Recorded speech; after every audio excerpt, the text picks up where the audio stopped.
turut perbuatannya, maka hendaklah kamu hidup dalam ketakutan selama kamu menumpang di dunia ini.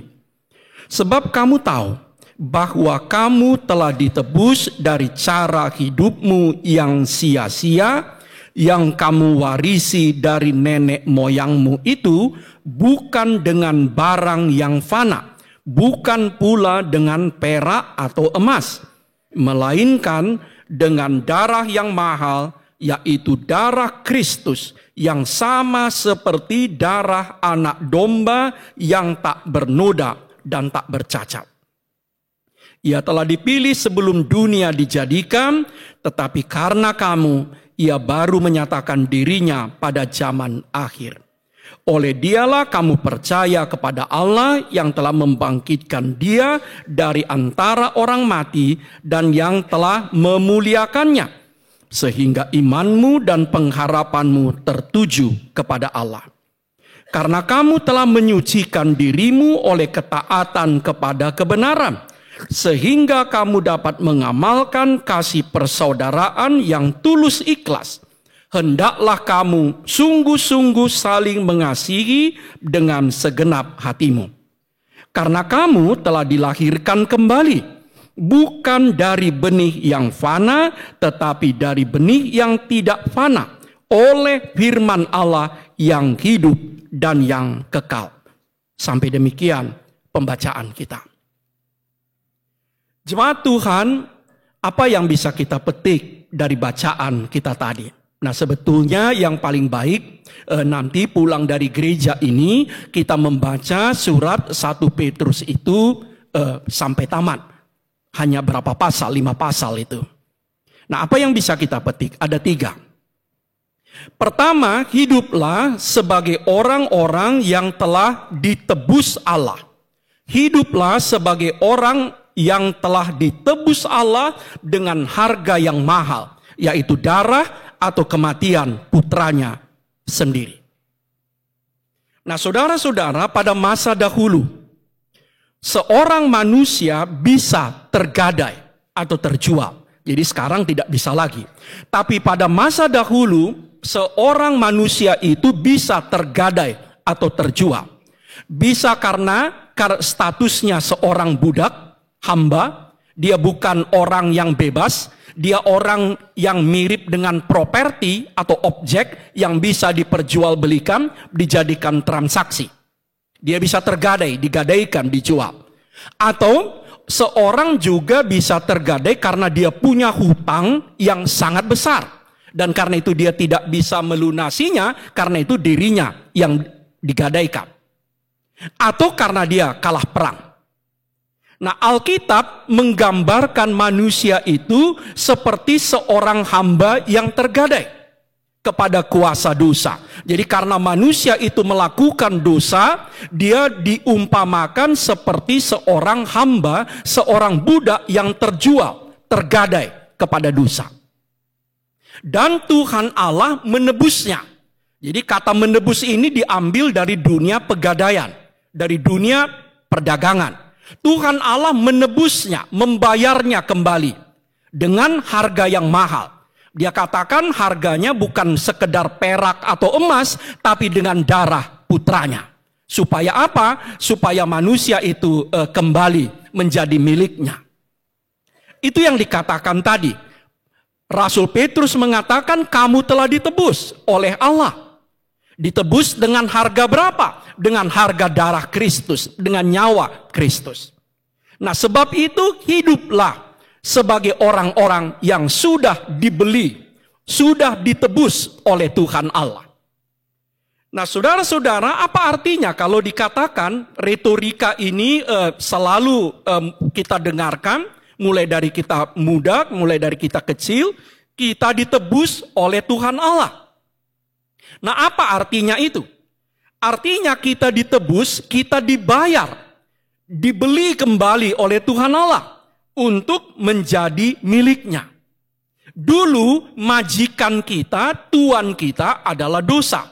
Sekarang tuan kita adalah Allah. Nah, tapi Alkitab mengatakan yang lebih dari itu.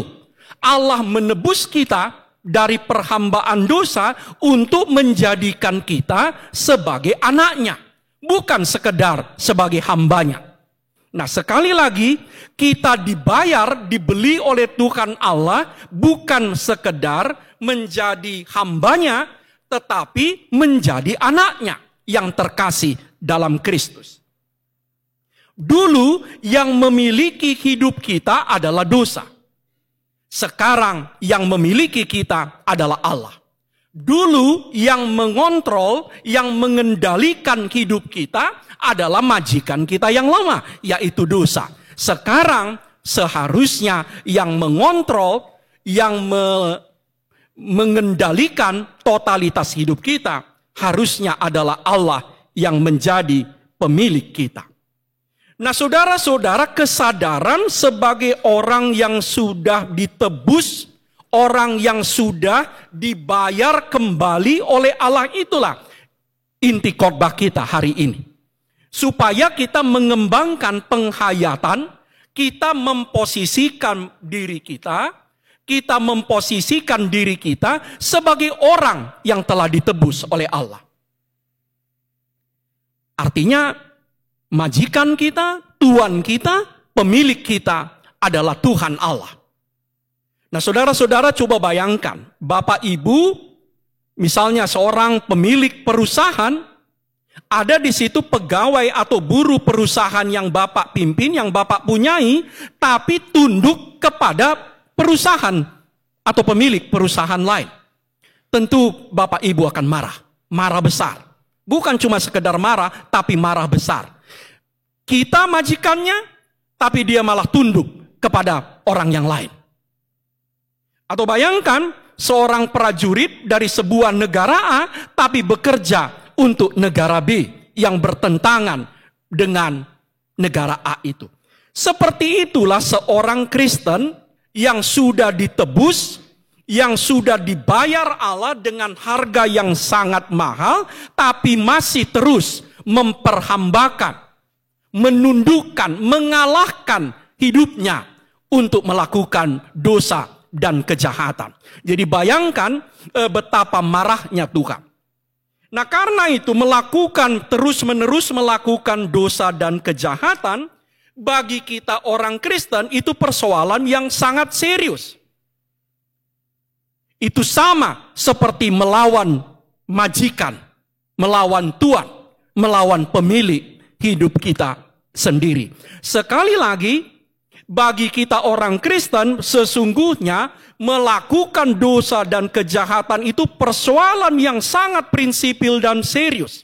Itu sama seperti melawan majikan, Tuhan, pemilik kita sendiri, yang sudah membayar kita mahal dan menjadikan kita sebagai miliknya.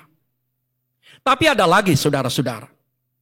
Kesadaran dan penghayatan kita, Allah sebagai penebus, Allah sebagai penebus, sebagai pemilik, membuat kita menjalani hidup ini dengan sangat hati-hati, dengan sangat hormat, dengan sangat takut, karena kita sadar tubuh, jiwa, dan hidup kita, dan segala yang ada pada kita, pada dasarnya bukan kita yang memilikinya.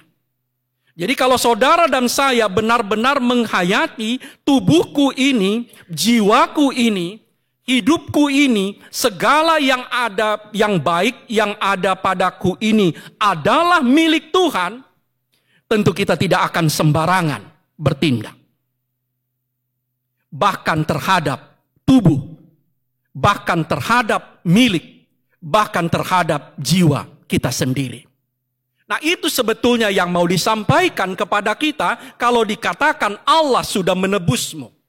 Allah sudah membayar kau dengan harga yang mahal. Sekarang pemilik tubuh kita, pemilik hidup kita bukan lagi dosa, bukan lagi diri kita sendiri. Nah, konsep ini mungkin sangat bertentangan dengan orang-orang modern yang selalu menghargai tubuhnya adalah miliknya. Hidupnya adalah miliknya sendiri. Alkitab mengatakan tidak. Hidup, tubuh, dan jiwa kita adalah milik Tuhan. Nah, karena itu, Karena tubuh kita, jiwa kita, hidup kita adalah milik Tuhan, maka seperti 1 Petrus 4 ayat 10, nanti kalau kita baca 1 Petrus 4 ayat 10, kita diminta untuk menjadi pengurus yang baik dari kasih karunia Tuhan. Tubuh, jiwa, hidup, harta milik itu adalah kasih karunia Tuhan. Pinjaman dari Tuhan kepada kita. Dan kita diminta menjadi pengurus dan pengelola yang baik dari tubuh, jiwa, dan totalitas hidup kita. Jadi bukan lagi kita sebagai pemilik, tapi sebagai pengelola dan pengurus. Nah, sebagai pengurus, sebagai pengelola tentu bertindaklah sebagai pengurus dan pengelola yang baik dan bertanggung jawab.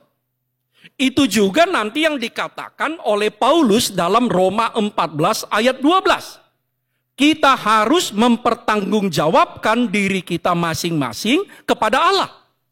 Kalau tubuhku adalah milikku, untuk apa aku pertanggungjawabkan kepada Allah? Kalau hidup ini adalah milik kita absolut, untuk apa dipertanggungjawabkan kepada Allah? Cukuplah kepada diri sendiri. Tapi Paulus mengatakan dalam Roma 14 ayat 12, kita harus mempertanggungjawabkan diri kita sendiri kepada Allah. Kenapa? Karena diri kita ternyata bukan lagi milik kita. Sesudah kita ditebus oleh Allah dengan darah yang mahal, darah putranya itu.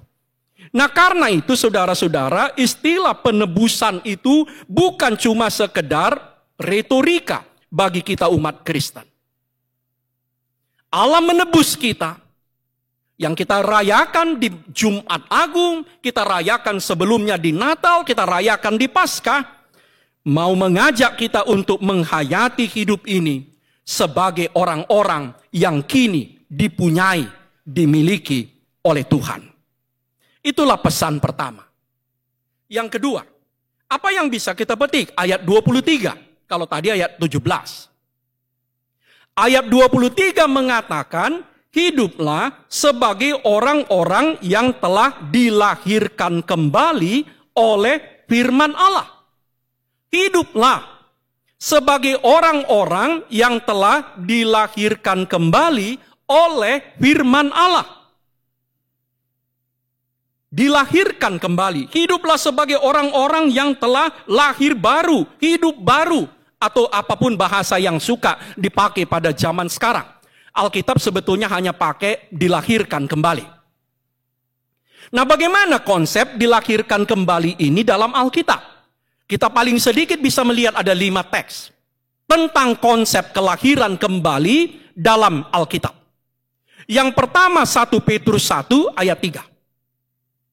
1 Petrus 1 ayat 3 mengatakan, terpujilah Allah Bapa Tuhan kita Yesus Kristus yang telah melahirkan kita kembali oleh kebangkitan Tuhan kita Yesus Kristus.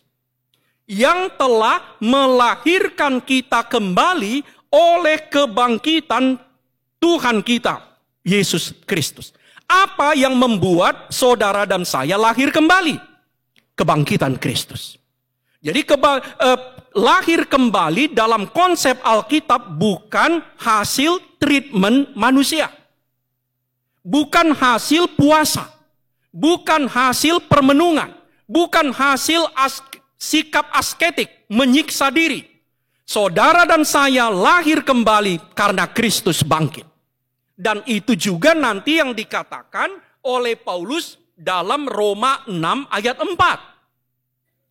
Supaya sama seperti Kristus dibangkitkan dari antara orang mati, maka kita juga akan hidup dalam hidup yang baru. Kristus bangkit, kita yang beriman kepadanya hidup baru. Kristus bangkit, kita yang beriman kepadanya hidup baru. Dan kita menerimanya melalui baptisan kudus kita.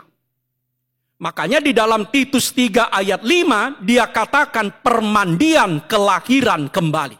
Ketika saudara dan saya dibaptiskan, artinya dimasukkan ke dalam kematian dan kebangkitan Kristus, maka kita dilahirkan kembali. Nah, karena itu, Saudara-saudara, kalau ada yang bertanya kepada Bapak Ibu, kepada saudara-saudara, kalian anggota jemaat HKBP, sudah lahir kembali kah? Jawabnya jangan pernah ragu, katakan sudah. Kapan kita lahir kembali? Sejak Kristus bangkit. Kapan kita menerima kelahiran kembali? Setelah kita dibaptiskan dalam nama Bapa, Anak, dan Roh Kudus. Nah, ada yang menarik. Di dalam 1 Petrus 1 tadi, yang kita baca di ayat 23, yang melahirkan kita kembali adalah firman Allah. Sama saja, Kristus. Nah, saudara-saudara, apa artinya itu? Konsep kelahiran kembali bukan sekedar konsep intelektualitas. Untuk pemuasan kognisi kita, pikiran intelektual kita. Konsep kelahiran kembali itu berdampak kepada etika, kepada moral, kepada hidup sehari-hari. Nah, karena itu pesannya kepada kita, kamu sudah dilahirkan kembali, hiduplah sebagai orang-orang yang telah dilahirkan kembali. Bertindaklah, berpikirlah, bergayalah, bersikaplah sebagai orang-orang yang telah dilahirkan kembali oleh kebangkitan Kristus. Oleh firman Allah. Nah, itu nanti yang kita baca dalam Efesus 4 ayat 22 sampai 24. Dia katakan, dia melukiskan di situ kemanusiaan kita seperti pakaian. Tanggalkanlah manusia lama itu. Dan kenakanlah, pakailah manusia baru.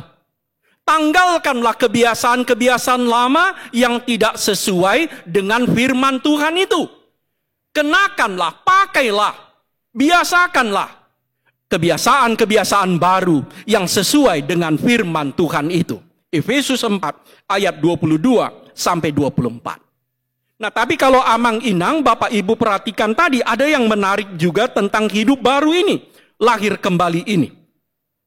Kalau kita baca 1 Petrus 1 tadi ayat 22 dan 23, dilahirkan kembali berkaitan erat dengan kasih. Lahir kembali, hidup baru, berkaitan erat dengan kasih. Jadi kalau 1 Petrus 1 ayat 22 sampai 23 itu kita bahasakan ulang, dengan bahasa sederhana bunyinya seperti ini. Kamu telah dilahirkan kembali oleh firman Allah.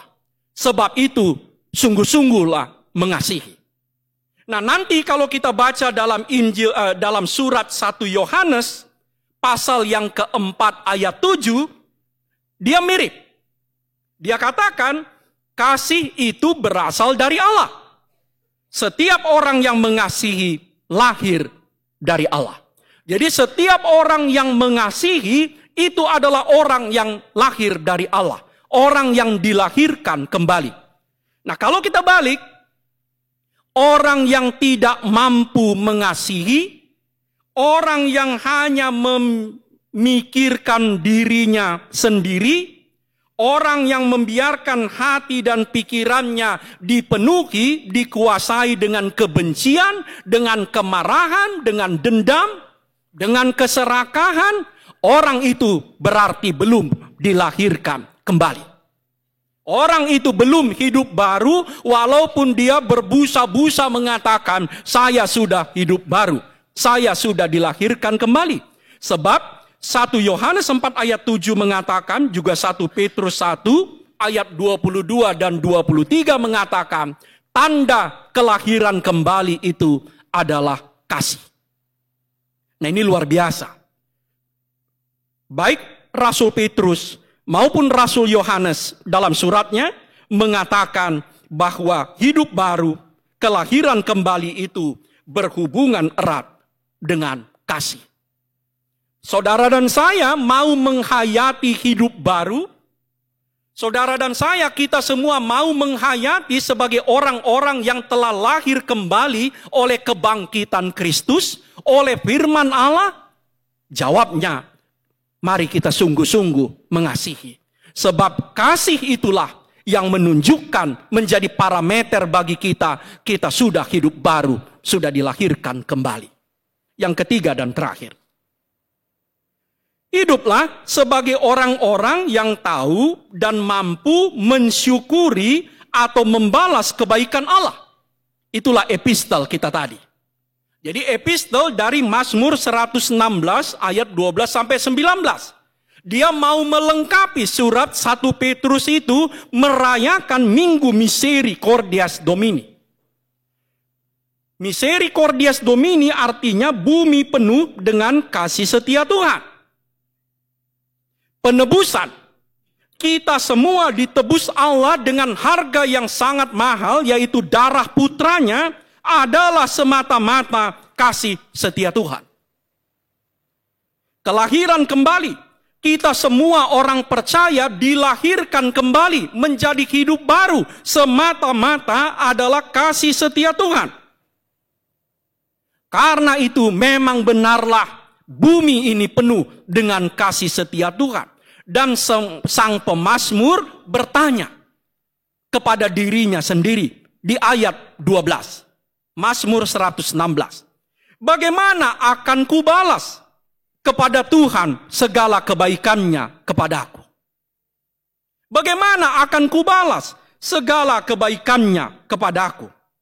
Nah, saudara-saudara, apa yang akan terjadi jika saya dan saudara selalu bertanya seperti si pemazmur? Bagaimana akan kubalas kepada Tuhan segala kebaikannya kepadaku? Bagaimana caranya aku membalas kepada Tuhan segala kebaikannya kepadaku? Apa yang terjadi ketika saudara dan saya menghayati hidup keseharian, menghayati pekerjaan sehari-hari, menghayati profesi, menghayati hidup rumah tangga, bagi yang muda, menghayati studi, menghayati relasi, menghayati persekutuan ber-HKBP sebagai balasan atas kebaikan Tuhan. Coba kita renungkan, apa yang akan terjadi ketika kita menghayati profesi kita, rumah tangga kita, pekerjaan kita, hidup bergereja kita sebagai balasan atas segala kebaikan Tuhan. Balasan atas penebusannya, saya yang tadinya hamba dosa ditebus menjadi anak Allah. Saya yang tadinya mati sekarang lahir kembali. Saudara-saudara, khotbah hari ini mengingatkan kita, mari kita menghayati hidup ini. Bumi memang penuh dengan kasih setia Tuhan. Kita sudah ditebus, kita sudah dilahirkan kembali, kita diangkat menjadi anak-anaknya, kita menerima rohnya. Bukan hanya sekedar menerima berkat, kita menerima rohnya. Karena itu, mari kita bertanya sama seperti si pemazmur, bagaimana caranya akan kubalaskan kebaikan Tuhan kepadaku. Kalau saudara dan saya tadi baca dalam Mazmur 116 itu, salah satu cara membalas kebaikan Tuhan itu, menurut epistel tadi adalah membayar nazar kita. Membayar janji, membayar komitmen-komitmen kita kepada Tuhan, dan mempersembahkan syukur sebagai kurban. Amin. Terima kasih Allah atas minggu yang baru ini. Minggu ketiga Paskah. Ya Allah, kami mengaku dan menghayati Kau sudah menebus kami dari perhambaan, dari perbudakan dosa. Kau membayar kami dengan harga yang sangat mahal. Darah, nyawa, kematian putramu sendiri. Supaya kami dibebaskan dan kami menjadi anak-anak Allah. Sebab itu bantulah kami menghayati status posisi kami yang baru sebagai hamba-hamba Tuhan, sebagai anak-anak Tuhan. Supaya kami taat hanya kepadamu. Supaya kami mengasihi Engkau dengan sungguh-sungguh. Supaya kami menyenangkan hatimu. Dan tidak melakukan hal-hal yang membuat Tuhan berduka atau marah. Ya Allah, bantulah kami memahami dan menghayati tubuh kami sekalipun, jiwa kami, segala yang baik yang ada pada kami, pada dasarnya adalah milik-Mu. Supaya kami memperlakukan tubuh jiwa kami, harta milik kami, sesuai dengan kehendak-Mu sebagai pemilik, sebagai Tuhan, sebagai majikan kami. Ya Allah, beri kepada kami roh-Mu yang kudus. Ajarlah kami untuk memahami, menghayati dan mengalami Engkau telah melahirkan kami kembali melalui kebangkitan Kristus, melalui Roh Kudus, melalui firman Allah, melalui baptisan yang kami terima. Ajarlah kami menghayati hidup baru kami. Ya Allah, berilah kepada kami roh-Mu, supaya kami setiap hari membaharui kehidupan kami. Supaya kami memiliki keberanian memutus hubungan kami dengan kebiasaan-kebiasaan kami yang buruk, yang bertentangan dengan Tuhan. Bantulah kami menghayati hidup kami sebagai hidup yang baru. Sebagaimana firman-Mu mengatakan segala sesuatu yang ada dalam Kristus telah menjadi ciptaan yang baru. Ya Allah, bantu kami memahami dan menghayati hidup kami sebagai respon kami untuk membalas segala kebaikan Tuhan. Kami mengaku kami tidak dapat menghitung betapa banyaknya kebaikan Tuhan yang kami terima dalam hidup kami. Namun ajarlah kami ya Allah untuk menjawab dan membalas semua kebaikan Tuhan itu dengan ucapan syukur, dengan berlaku baik, dengan membayar nazar, komitmen dan janji-janji kami. Terima kasih Allah.